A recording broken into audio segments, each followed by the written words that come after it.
I think Miss Ford deserves this award because she's very understanding, and I'm not very good at math, but because of her, I've improved myself. I like custodians because they do the work that no one else wants to do without complaining. Because they clean up so we don't have to. I like custodians because they keep our hallways clean and our bathrooms and our gyms and the cafeteria, and they keep everything clean. I like Miss Hammaker because she is so self-motivating and she pushes me and she has courage in me that I can do anything. And whenever I'm feeling down, Miss Hammaker comes in and gives me a huge hug, and she's just a really happy person. Out of all the stories in the Bible, there are a couple that really stand out to me. In particular, the story of Nehemiah. Nehemiah was someone who was challenged to build a wall around the city to protect the people inside of it. And he was going to encounter so much hatred and bullying from it, and he knew it from the get-go, but he said, okay, God, if this is what you're calling me to do, I'm going to do it. Hands down, I'm going to give it all I have.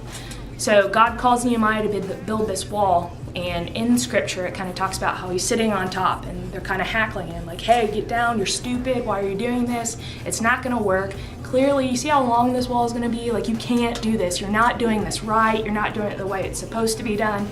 And Nehemiah sits on his wall and he says, hey, this is for God's purpose. This is for God's favor. I'm called to do this. Like, I have to persevere. I'm going to get this done. Well, it continues to happen, and there's a breaking point. There's a choice that Nehemiah faces. Do I listen to these people to say, get off my wall?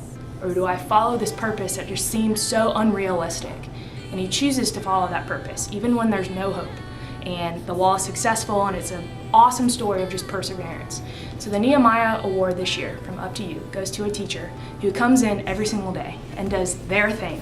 Not somebody else's thing, not a textbook thing, their thing. Someone who stays true to their purpose, their personality, their calling from God, and who is successful in doing so. This year I would like to congratulate Ms. Heminger. And the sea up underneath gets so deep, and you feel like you're just another person getting lost in the crowd where you're pie in the nosebleed.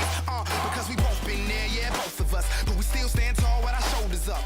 And even though we always against the odds, these are the things that have molded us. And if life hadn't chosen us, sometimes I wonder where I would have wound up. Cause if it was up to me, I'd make a new blueprint, then build it from the ground up. Hey, but if it's all for one and one for all, then maybe one day we all could ball. Do it one time for the underdogs, from Bobby Ray to all of y'all. Wish I